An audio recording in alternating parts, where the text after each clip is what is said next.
if you're thinking about planting some fruit trees this spring, it's not hard, but there's a few tricks to consider. Just start by digging a hole that's twice as wide as the pot that your tree is in.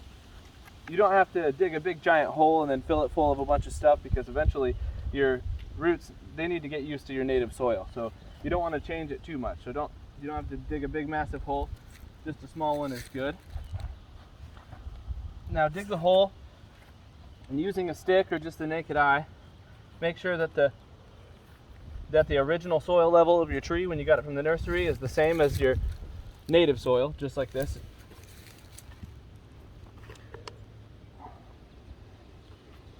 All right, so being very careful.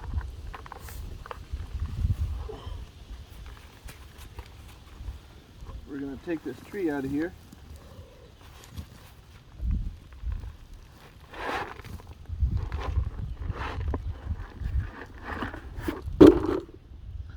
Okay. Now we'll get it down in the hole. That looks pretty good. Now when you're right here, make sure you orient the tree so that the lowest branch faces the southwest, because as the tree grows, it'll grow foliage on there and shade the tree, and it'll lessen the possibility for sun scald. Now if the spot is a high wind spot, or you know which direction the fastest winds in your area come from, you can orient the tree in that direction a little bit. Just tilt it a little bit. This tree already angles toward that direction, so I'm just gonna leave it the way it is. Now we're gonna start filling up the area around the tree with soil, just like so. All right. Then we'll get some water here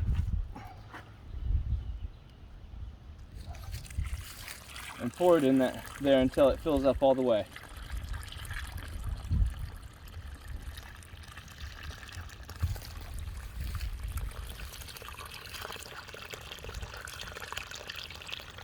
All right.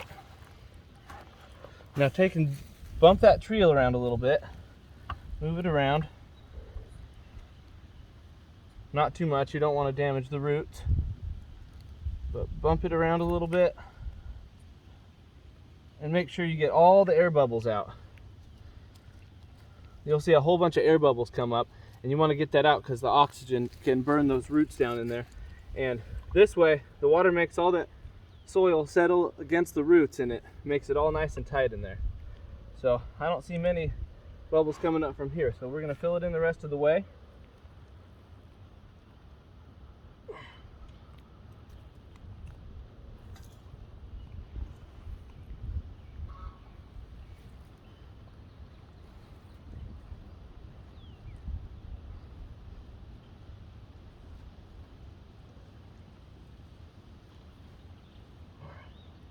Make sure to cover up any roots that were exposed when you were tipping the plant over. Just remember what level that was at and make it the same. Alright, so we're going to smooth that out. Now on the lower side of the tree, form a catch basin of water. Just like so. About 2 feet out from the tree is good. Now as it rains over the next couple of days, this soft soil around the tree, it'll settle down. So make sure you come out here and fill it in if it makes deep holes or anything. All right.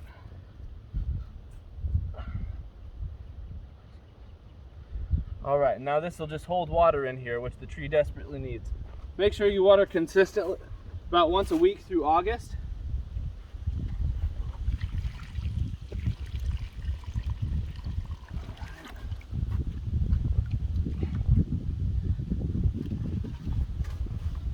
And then we're gonna just cover this catch basin with any kind of mulch to reduce erosion. If the water hits that basin right here, this dam, it'll wash it away. So cover this up just like this, and make sure you pick any weeds that grow within this basin of the tree, because the weeds will compete with a young tree and you don't want that. So there you go.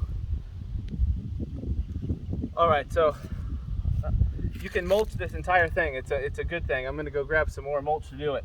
But make sure that mulch stays at least 2 inches away from the trunk. You don't want any mulch touching the trunk, or else it can rot the bark off and kill your tree. And also, if your soil moves around a little bit and moves too high on the trunk, it can also cause rot on the trunk. So make sure that you check it frequently and keep the soil off the trunk of your tree, and keep any mulch off the trunk of your tree. You want to prune trees heavily, especially when you get bare rootstock. If you get bare rootstock, you're going to want to soak the roots for a couple of hours before you plant it. And you want to plant bare root. You want to do it in a pot for about a year before you plant it directly in the ground. The bare root is really hard to get started when you plant it right in the ground. You want the control of being able to have it in a pot, and you want to prune heavily on the first year if you're planting bare rootstock. So about prune back 1/3 of the growth on the entire tree as your bare root trees are kind of getting their wheels on. So this one I'm not going to prune. I'm not going to prune it this year because it's already growing leaves. You want to plant in like late winter, early spring. If you prune your trees when it's too cold, then you can get cold damage on your trees. It can actually hurt your trees if you prune them when it's too cold. So and when it's too late, just like this, if I prune this now, I would run a really high risk of there being an infection brought onto the tree, because there's lots of molds going around and lots of different things going around when it's warm outside, and the tree has optimal sap flow, and so there's a lot of food available for fungi that's floating around. So you don't want to, I'm not going to prune this now. I'll prune it next, like I said, late winter or early spring. So you can add soil amendments just beneath the tree when you plant it. I watered it with pond water, and so it's going to be full of nutrients, so I just went with that. But if you want to use any rooting hormone or mycorrhizal fungi or anything like that, you can plant it, you can mix it up in the soil underneath the tree when you plant it in the hole. Make sure you don't fertilize young fruit trees too much. You don't even want to give them, you don't want to put too much into the hole. You just want to let them do their thing without too much available. You know, you want them to spread their roots out and go looking for stuff to establish, you know, themselves in the future.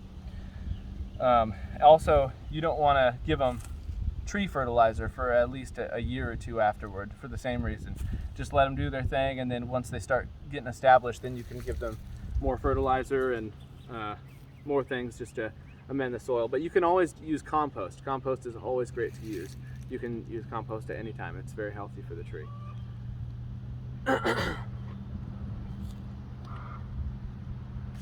I planted this one.